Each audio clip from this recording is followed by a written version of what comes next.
Well, I'd say that whoever fired these rockets, and I certainly don't know who did it yet, it's, as I think your report said, it suggested it was Palestinian factions in Lebanon rather than necessarily Hezbollah.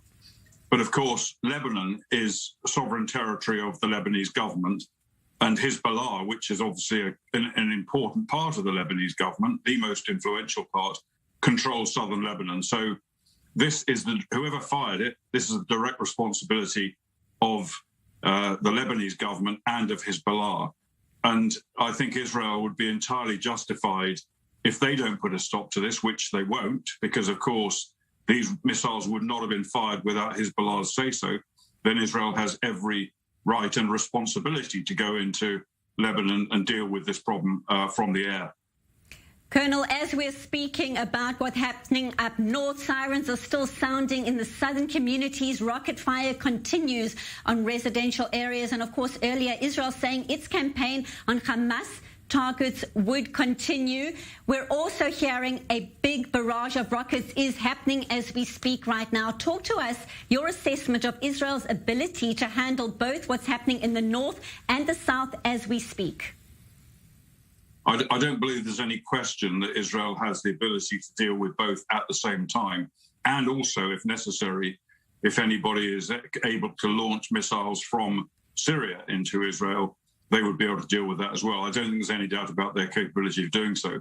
I do think one thing that's very important is that Israel be allowed, and not pressured otherwise, but be allowed to deal with this threat, particularly the threat from Gaza at the moment. And what that means is Israel needs to do as much damage as it decides it has to the Hamas infrastructure to prevent further rounds of fighting. And only Israel can judge that. The US can't judge it. The EU can't judge it. No one else can judge it. Only Israel can. And Israel should be given the freedom to defend itself, not just from this current battery of attacks, but also from future attacks.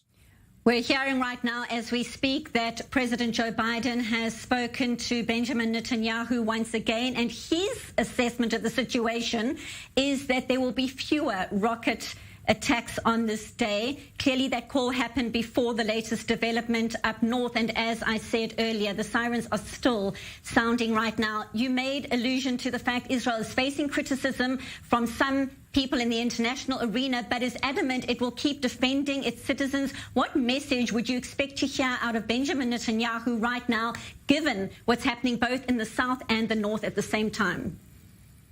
Well, I think we'd expect the same message as Benjamin Netanyahu has delivered consistently, which is that Israel will continue to defend and protect itself from attacks from outside its borders, as well as attacks, of course, from inside its borders.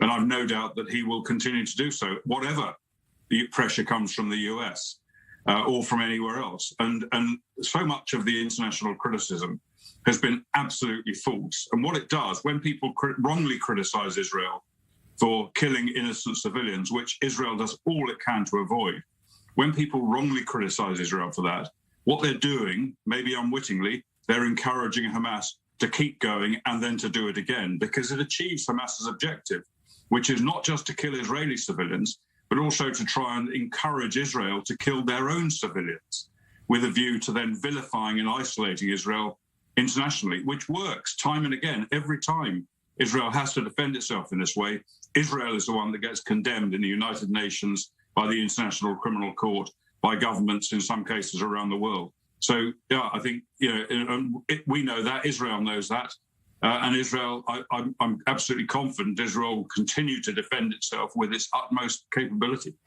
Colonel, is it important to that exact point for Israel to share its intelligence and explain its various moves? We know it's been under scrutiny in recent days. What's happening up north seems to be a surprise, but certainly in terms of targeted reaction at various sites in Gaza, is it important for Israel to explain why it's doing what it is doing, its tactics, so to speak? I think, yes, it is, and Israel has explained it very carefully, I believe. And, for example, the attack which you may be alluding to against a Hamas intelligence center within a high-rise building, which also contained press officers as well.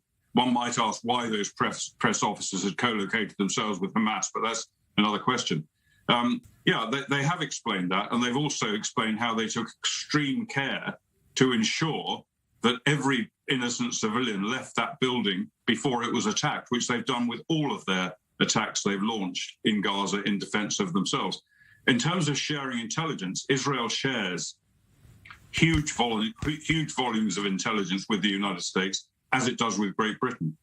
And if the Prime Minister of Israel deems that the President of the United States or his staff need to be informed of the specific intelligence relating to this case, then I've no doubt he will or has already done so. If he doesn't, then he won't.